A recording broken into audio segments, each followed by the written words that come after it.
Ne plus, à mon avis, il ne faut plus commencer à tailler dans les kiwis. Le kiwi, c'est un peu comme la vigne. Quand on taille trop tard, la vigne, c'est moins grave. Mais le kiwi, quand on taille trop tard, il pleure, ce qu'on dit. Donc, il perd beaucoup de sève. Et ça fait vraiment, sur la terrasse, ici au-dessus d'une terrasse, vraiment des taches. Des grandes taches qui restent pendant des semaines. Hein. Ça goûte tout le temps, ça goûte. Donc, c'est quand même toute la puissance de la plante qui disparaît. Moi, les kiwis, bon, ici, dès qu'il a fini de geler, s'il n'y en a pas fait, il faut absolument faire très vite alors. Et encore, c'est risqué. Parfois, il y a une branche qui casse, ça peut arriver, et à ce moment-là, on voit, hein, ça coule. J'ai déjà essayé de mettre alors un plastique autour avec un élastique pour éviter. Il n'y a rien à faire, ça m'énerve. Kiwi, en principe, sauf si vous avez tout taillé, il ne va pas mourir. Et la sève qui coule, c'est pas bon pour l'organisme, ça? Comment? La sève qui coule, ce n'est pas bon pour l'organisme? C'est peut-être comme le boulot. Oui, peut-être. On fera un essai. C'est pas le but, hein, mais bon. Ignace, oui. Les graines de kiwi qui sont là, quelqu'un a déjà essayé Je ne sais pas si quelqu'un a essayé. Mais je trouve qu'un kiwi semé, je pense qu'il faut 7-8 ans avant d'avoir son premier kiwi. J'en ai 3. Même quand on l'achète, il faut 2-3 ans. Quand on achète le pied, il faut 2-3 ans. Même plus que ça. Hein. Même plus que ça. Même plus que ça. Donc je dirais acheter plutôt un pied. Vous allez être gagnant. Voilà. Les deux pieds, vraiment. Quand on a un certain âge. Un pied mâle, un pied femelle. Ça coûte. Quand on a un certain âge. Ouais, ça coûte 8-10 euros s'ils n'ont pas augmenté les prix maintenant. Bon, si vous avez 2 ou 3 ans plus vite de kiwi, vous avez vite regagné vos 8 à 16 euros. Alors vous en achetez Ça peut convenir, ça dépend. S'il n'y a pas des variétés de kiwi, où est-ce qu'il faut faire? Qui sont auto-fertiles? Il existe des autofertiles, mais ils sont souvent avec des fruits moindres. À mon avis, ils sont moins intéressants. Moi, je préfère les anciennes variétés que Gilbert avait plantées ici, les Ewart comme femelle et Atlas comme mâle. Ça, c'est ceux qui donnent des beaux gros fruits. Sauf chez moi, cette année-ci, ils sont restés petits. Mais il faut dire que l'été a été extrêmement sec. Hein. Et j'ai pas eu vraiment du temps de m'occuper beaucoup de mon jardin cet été. Donc il y en a qui, aussi quand il y en a beaucoup, qui enlèvent un certain nombre de fruits pour avoir des plus gros. Moi jusqu'à maintenant je ne le faisais pas et j'avais des beaux gros fruits. Mais bon, cette année-ci, ils sont restés petits. Ils ne sont pas encore mûrs d'ailleurs. Je les ai cueillis après les premières gelées. C'était au mois de novembre, je pense. Et ils sont toujours en attente. Même ceux à l'intérieur, ils restent encore un petit peu acidulés. Mais bon, je pense bien qu'ils vont mûrir. Et comment vous faites pour les garder si longtemps? Ah ben, je les mets, pour l'instant, ils sont, quand ils ne gèlent pas, ils étaient dehors. Ici, quand il a commencé à faire pour geler, je les ai mis dans ma véranda, dans des caisses superposées. Parce que j'avais quand même sur un pied 6-7 seaux. Avant, quand je le laissais pousser à volonté, j'avais 2000 fruits sur un seul pied de kiwi. Mais bon, ça poussait sur le toit du voisin et tout ça. Au début, ceux qui étaient là, ils étaient contents. Ils préféraient de voir ça que de leur plaque ondulée. En plus, ils savaient récolter un petit peu de kiwi aussi. Mais après, c'était devenu infernal. Il y avait une couche de branches comme ça au-dessus du toit. Je pouvais marcher sur les branches, mes pieds ne touchaient même pas les plaques. Mais ça devenait ingérable pour aller cueillir et tout ça. Ça devenait dangereux d'ailleurs aussi pour aller grimper là-dedans. Donc, et après, il y a eu d'autres voisins qui n'étaient plus aussi tolérants. Donc maintenant, je coupe à ras du toit. Il est plus petit, donc j'ai moins de fruits aussi. Alors, donc, les courges de conservation restent au chaud. Ouais. Hein? Donc, ça, je le dis de temps en temps, je le redis.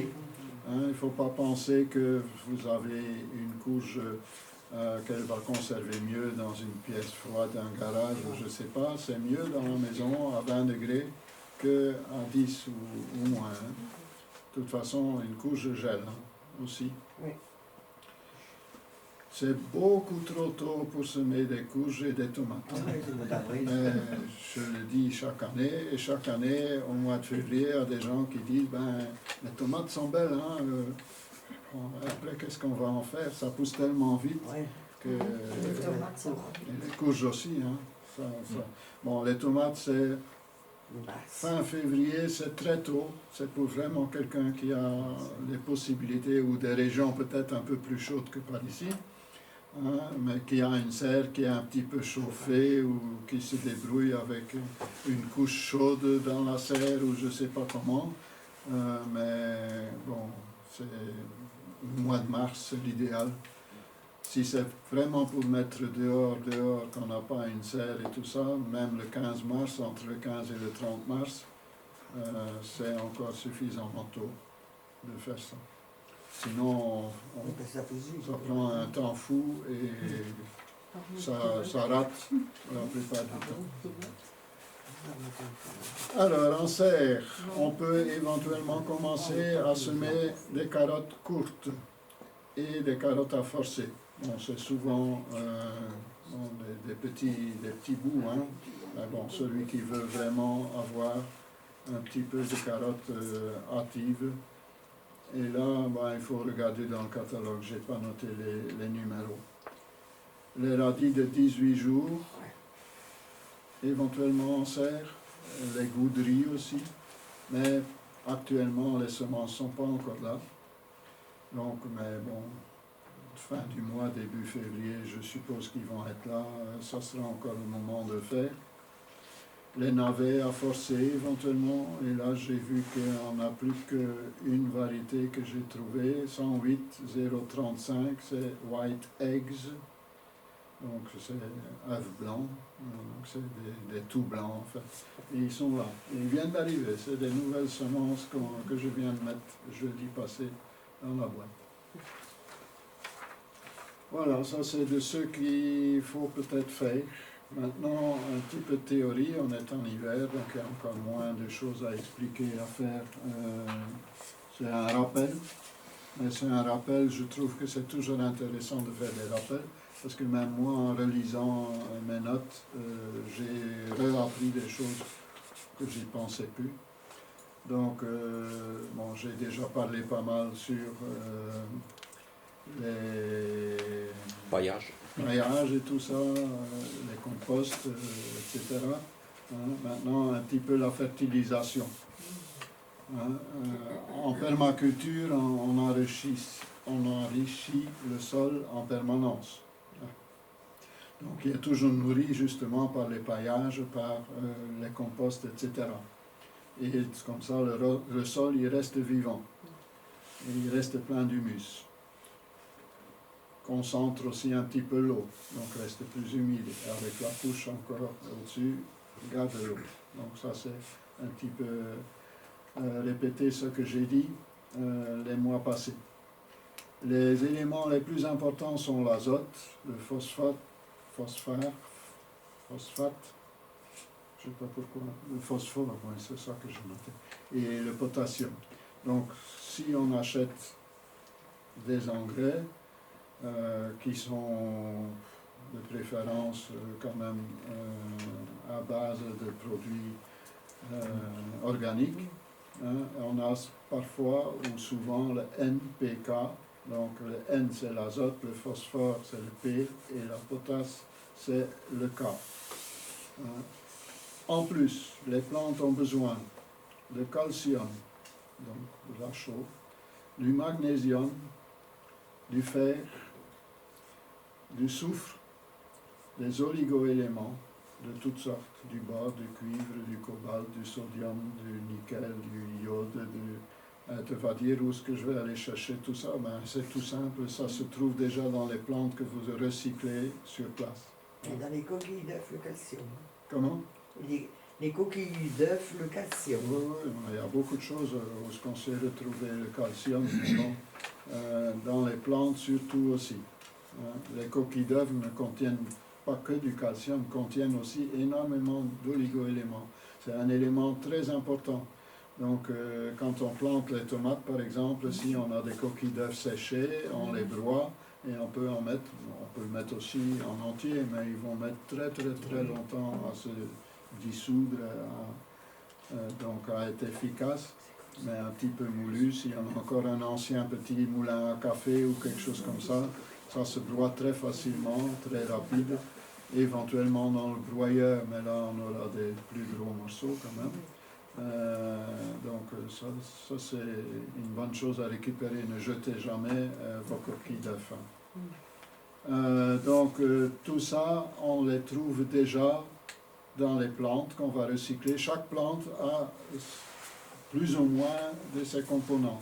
C'est pour ça que c'est important aussi de toujours faire un compost avec le maximum possible de variétés, de choses qui ont été vivantes auparavant.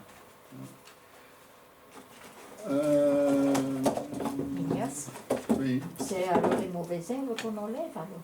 Oui, les mauvaises et les bonnes herbes dans tout ce qui pousse. Il y a Il n'y a des pas éléments. de semences. Oui, qu'il n'y a pas de semences. Oui, les semences, c'est pas grave, mais tu auras plus de travail À désherber après. à désherber après, quoi. Hein. Mais bon. Faut les tirer avant. On peut aussi faire des faux semis, hein, Ouais. et faucher ou gratter le sol, quoi. Hein. Faut laisser sécher.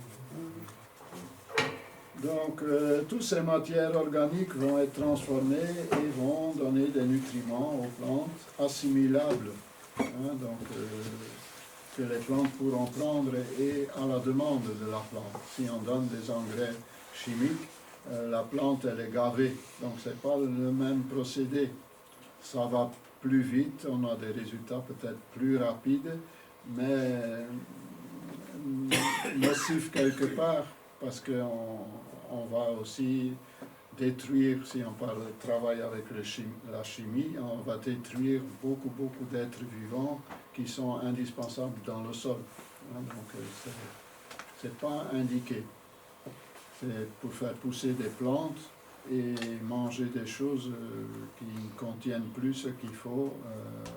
En fait, pour en la permaculture, il faut penser à nourrir le sol. Parce qu'on a toujours eu l'habitude de dire, tiens, on va mettre de l'engrais pour nourrir les plantes. En fait, c'est les micro-organismes du sol qui vont fournir la nourriture aux plantes. Donc, et qui sont stockés dans l'humus, qui est créé aussi, encore une fois, par toutes les choses qui se décomposent dans le sol. Donc c'est la matière noire. Souvent, quand on commence un sol et beaucoup de champs, quand on voit la terre, elle est jaune, jaunâtre, parce que c'est de l'argile et il n'y a plus de vie, quoi, hein, il n'y a plus beaucoup d'humus, quoi, hein, donc voilà. Maintenant, donc l'azote. Sans azote, pas de protéines. Donc, pas d'enzymes et donc pas de photosynthèse. Donc l'azote est indispensable. L'azote se trouve aussi dans les plantes, hein, mais je vais voir après. Il y a des plantes qui en ont plus que d'autres. Mais l'air contient déjà 78% d'azote. Donc dans l'air ambiant, ici, partout, il y a à peu près 78% d'azote. Mais toutes les plantes ne sont pas capables de prendre cet azote de l'air et se fournissent en azote dans le sol. Voilà. Donc, il y a une série de plantes qui peuvent emmagasiner. Donc, c'est surtout les légumineuses, les fabacées. Et en les recyclant sur place, on donne de l'azote au sol. Donc, qui sera assimilable par les plantes qui viendront par après. Donc, c'est par exemple le trèfle, les vesques, les févrolles, les haricots, les petits pois, et il y en a d'autres. Il y a même des arbres aussi qui savent capter l'azote du sol et qui le restituent au sol. Alors,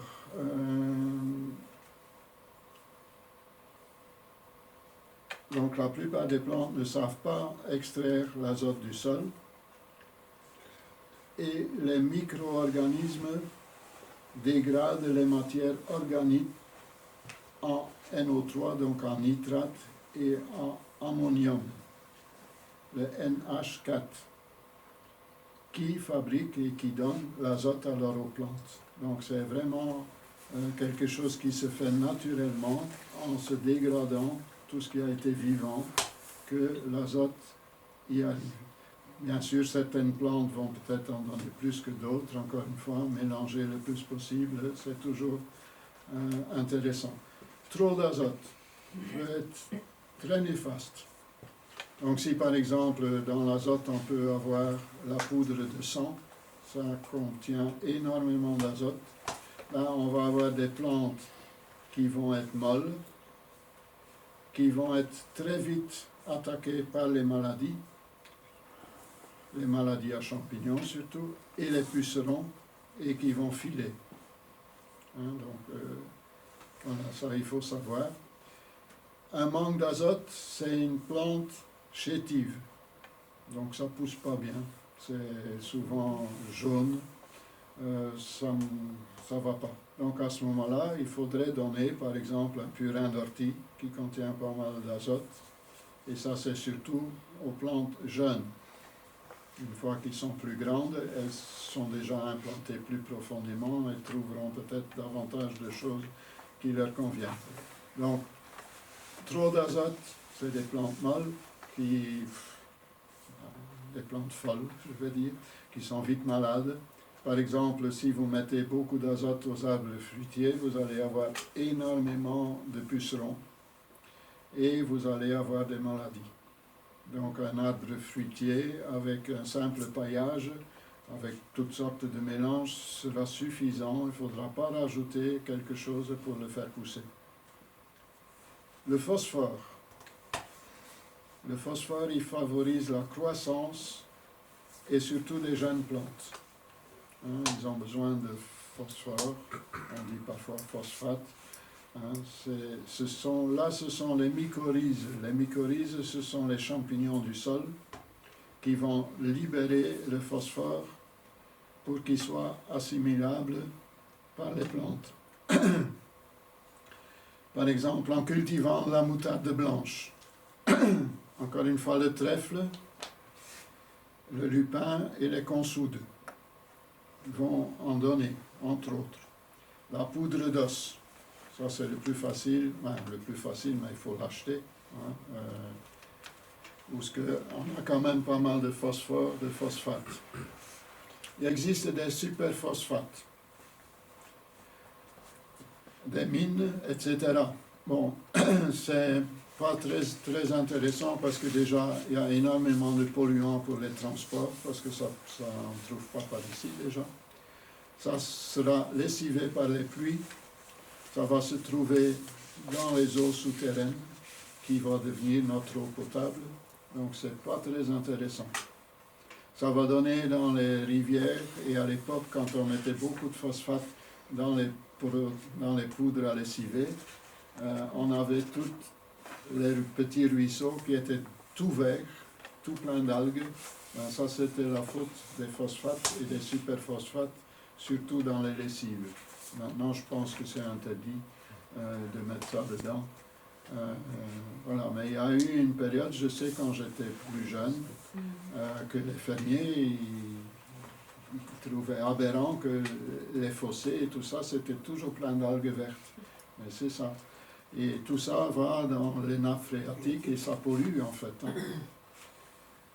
Alors, comment on voit qu'il y a un manque de phosphore? Il y a des taches qui apparaissent sur les feuilles. Des taches bleues, des taches vertes, parfois rouges ou violettes. Voilà. Donc c'est surtout comme ça qu'on voit. Je ne crois pas qu'il y a beaucoup de danger qu'il y a une surdose, parce que bon, c'est les mycorhizes qui transforment, c'est stocké dans l'humus et la plante elle prend ce qu'elle a envie de prendre. Donc elle n'est pas gavée. Tandis qu'avec les phosphates et les superphosphates, là oui. Là, encore une fois, c'est soluble, c'est tout de suite pris par les plantes, etc. Donc quand on donne des choses aussi, ça je l'ai dit il y a quelques mois de ça aussi, on ne donne jamais un engrais sur un sol sec. Parce que la plante va boire, parce qu'elle a soif, donc elle va avaler beaucoup trop d'engrais. Un purin par exemple d'ortie, un purin de consoude, un purin d'un mélange de tout, ne se met pas sur un sol sec. Donc il faut d'abord l'arroser si c'est une période très sèche, et puis après, ou bien diluer peut-être plus fortement la concentration pour que la plante n'est pas obligée d'absorber tous ces produits qui seront trop.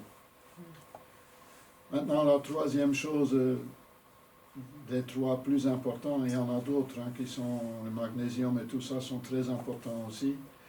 La potasse, le potassium, ça aide au bon fonctionnement des stomates, c'est les pores des feuilles. Donc c'est ça qui est surtout favorisé, le fonctionnement des pores des plantes. Ça favorise la floraison et la fructification. Donc encore une fois, sans cet élément-là, on a très peu de réussite au jardin. Ça aide aussi à la résistance aux excès de température, donc trop chaud, trop froid, et à la sécheresse. Donc la plante, elle est plus costaud. La potasse se trouve entre autres dans les fumiers, dans les cendres de bois, dans les mares de café, dans les peaux de banane, dans la consoude et d'autres. Donc chaque plante d'ailleurs a une concentration de potasse. Les pommes de terre aussi ont une concentration de potasse, donc ont besoin aussi de potasse pour pouvoir pousser correctement. Alors, s'il n'y a pas assez de potasse, qu'est-ce qui se passe? Les pores restent trop longtemps ouverts et laissent évaporer trop la sève de la plante. Et la plante, à la limite, fane plus vite. Voilà. Ouais, j'ai dit plus ou moins dans quoi qu'elle se trouve. Donc, les cendres de bois, jamais exagéré, dans tout, jamais exagéré. Cendres de bois, c'est une poignée, maximum 2 fois par an par mètre carré.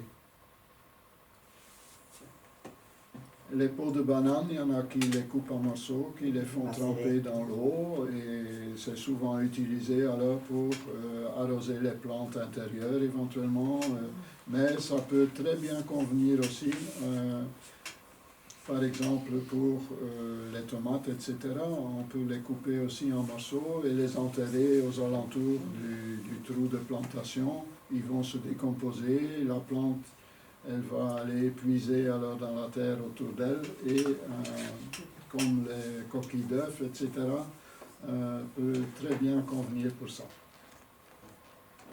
Après, il y a les amendements qui vont améliorer la qualité du sol, les minéraux par exemple. Bon, il y en a plein, la chaux, le sable, l'argile, les cendres de bois, comme j'ai dit tout à l'heure, les dolomies, les poudres de roche. Il y a les organiques aussi, qui vont donner beaucoup d'humus, les composts, les fumiers, les engrais verts, etc. Et alors après, il y a les compléments, donc ça c'est les engrais NPK, quand on n'a pas assez de matière à décomposer, etc., on peut se résoudre éventuellement, s'il faut, à mettre du NPK, mais préférer quand même un engrais organique, pas un engrais chimique. Je pense que je vais devoir arrêter. Ouais, voilà. J'ai une question. À Oui. partir de quand est-ce qu'on peut commencer à fertiliser le sol? On commence à fertiliser le sol avant l'hiver avec tout ce qui est compost et tout ce qui est fumier et tout ça. Hein. Il faudra peut-être l'écarter un peu quand on veut semer sur place pour que le sol il se réchauffe. Mais bon, voilà. Bon, bah après, le mois prochain, je vais un petit peu continuer là-dessus, ceux qui contiennent les différentes choses, etc., les fumiers, les différents fumiers, etc., ce qui a le plus ou moins de phosphate, de potasse ou d'azote, quoi. Hein. Voilà. Aujourd'hui, je n'aurai pas le temps de tout faire. Le gingembre, on avait planté, qui a fané maintenant. On peut le récolter ou bien il faut encore... Moi, j'attendrai au moins que la météo est un peu clémente. Et peut-être avant qu'il démarre quand même. Donc le mois prochain, éventuellement. Ouais, ouais. Et replanter alors des morceaux. Hein. Soit enlever des morceaux et les laisser en place, soit récolter les morceaux qu'on veut utiliser et en replanter pour garder la variété et pour garder la plante. Hein. Parce qu'au prix qu'on les a payés, 20 € pièce, il faut chaque année en racheter, c'est pas évident.